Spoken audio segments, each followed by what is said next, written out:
আসসালামু আলাইকুম। আজ আপনাদের মাঝে নতুন আরেকটা ভিডিও নিয়ে আসলাম। এই ভিডিওটা হলো অ্যাপাচি RTR 160, যেটা ABS 2024।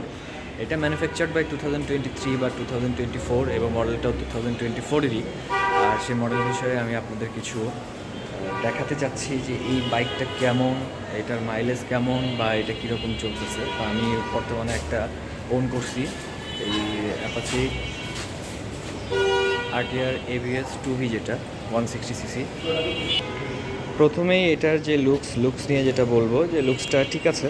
যদি অ্যাপাচি কোম্পানিটা অন্যান্য কোম্পানির সাথে কম্পিটিটর যারা ছিল তাদের সাথে মিসম্যাচ করে এবিএসের মানটা আরও ভালো করা যেত, বা এবিএস বর্তমানে যেটা আছে, যেমন আমরা দেখি যে সুজুকি জিক্সার যেগুলো আছে সেগুলোর সাথে এটার তুলনা করা যায় না।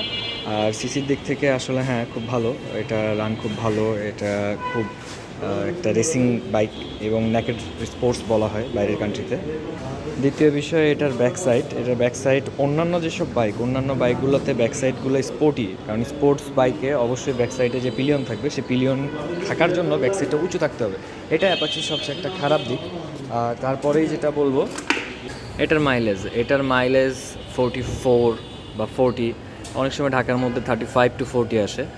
এটা রিজনেবলের মধ্যে পড়ে কিনা তা আমি জানি না। অন্যান্য বাইকগুলোতে এর থেকে অনেক বেশি পাওয়া যায়, বিশেষ করে এফআই। বর্তমান বাইকগুলোতে এফআই ইউজ করা হয়, আর সেই এফআইয়ের কারণে ফুয়েল ইঞ্জেকশন, যেটা তেলের কনজামশনটা খুব কম হয় এবং সেটার মাইলেজ অনেক বেটার পাওয়া যায়।